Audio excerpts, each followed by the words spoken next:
सह्याद्रीच्या त्या उत्तुंग कड्यांवर उभा असलेला रायगड हा फक्त चिरेबंदी दगडांचा ढाचा नाहीये बरं का.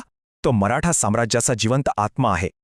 आपण सगळेच रायगडाबद्दल जाणतो, पण आजच्या या विश्लेषणात आपण गडावरच्या अशा काही न उलगडलेल्या रहस्यांचा वेध घेणार आहोत जे कदाचित तुम्हाला थक्क करतील. चला तर मग थेट विषयाला हात घालूया. एक प्रश्न विचारतो, शाळेत आपण जो इतिहास शिकलो तोच अंतिम सत्य आहे का, की त्या परिचित पानांच्या पलीकडेही काही गुपिते लपलेली आहेत?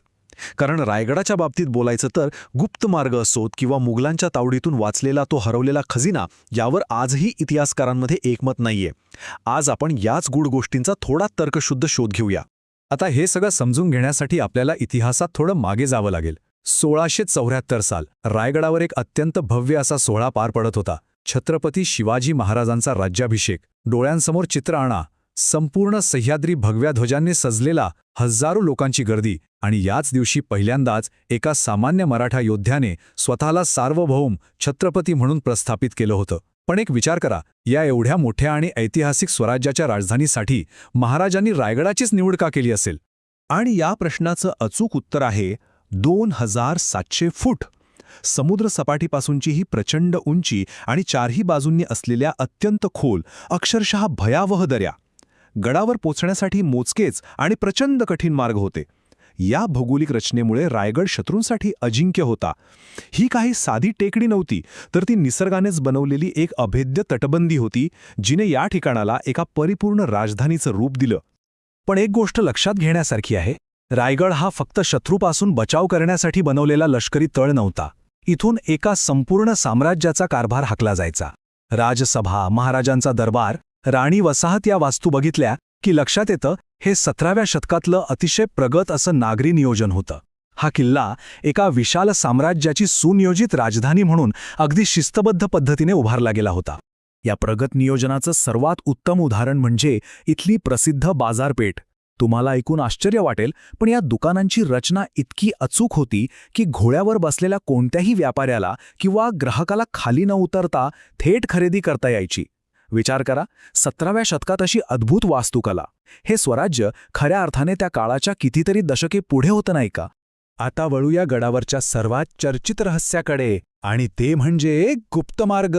इथल्या अनेक स्थानिक दंतकथांनुसार आणीबाणीच्या वेळी राजघराण्यातील सदस्यांना सुरक्षितपणे बाहेर काढण्यासाठी गडावर काही अत्यंत गुप्त वाटा आणि भुयारे होती. पण खरंच असं काही होतं का, की त्या फक्त पिढ्यानपिढ्या चालत आलेल्या सुरस कथा आहेत? या प्रश्नाने आजवर अनेक गिर्यारोहकांना आणि इतिहासप्रेमींना भुरळ घातलीय. इथे ना दोन अगदी परस्पर विरोधी बाजू समोर येतात.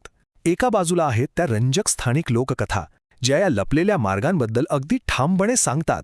पण दुसऱ्या बाजूला पुरातत्व विभागाला या गुप्त मार्गांबद्दल आजवर कोणताही भक्कम वैज्ञानिक पुरावा मिळालेला नाहीये. गडावरचे काही अरुंद मार्ग नक्कीच संशय निर्माण करतात, पण ठोस पुराव्यांअभावी हे रहस्य आजही एक न उलगडलेलं कोडच राहिलं आहे. आता आपण गडावरच्या एका अत्यंत भावनिक आणि गंभीर अशा कालखंडाकडे वळत आहोत.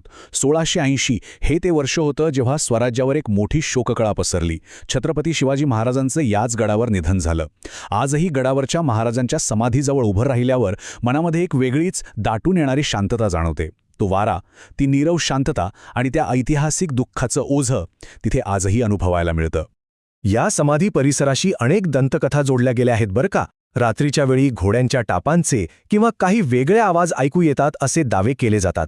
पण या दाव्यांकडे थोडा वैज्ञानिक दृष्टिकोनातून पाहणं गरजेचं आहे. डोंगराळ भागातला वाऱ्याचा तो प्रचंड वेग, रात्रीची भयंकर शांतता, तिथलं नैसर्गिक ध्वनिशास्त्र आणि मानवी मनाची भीती, या सगळ्या गोष्टी एकत्र आल्यावर असे भास होऊ शकतात. इथे आपण अत्यंत आदरपूर्वक पण तितक्याच तार्किक दृष्टिकोनातून विचार करणं आवश्यक आहे.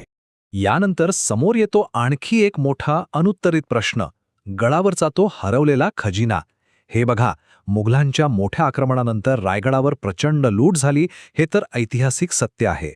पण काही अभ्यासकांच्या मते स्वराज्याचा संपूर्ण खजिना मुघलांच्या हाती कधीच लागला नाही. मग तो गेला कुठे? तो गडाच्या खाली गुप्त ठिकाणी दडवून ठेवला गेला, की मुघल पोचण्याआधीच तो सुरक्षित ठिकाणी हलवला गेला? याचं अचूक उत्तर आजही कोणाकडेच नाहीये.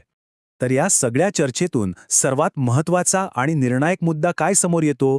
रायगडावरचा खरा खजिना हा काही भौतिक स्वरूपातील सोनं नाणं नसून तिथे घडलेला तो अलौकिक इतिहास आहे. म्हणूनच असं म्हटलं जातं की रायगडाकडे पाहताना आपल्याला फक्त इतिहास दिसत नाही, तर दिसतं धैर्य, रणनीती, त्याग आणि स्वराज्याची जिद्द. गडाच्या प्रत्येक दगडात आजही त्या अद्वितीय ऊर्जेची जाणीव होते. आणि हाच तो खरा खजिना आहे, जो काळाच्या ओघातही कधीच नष्ट होऊ शकला नाही.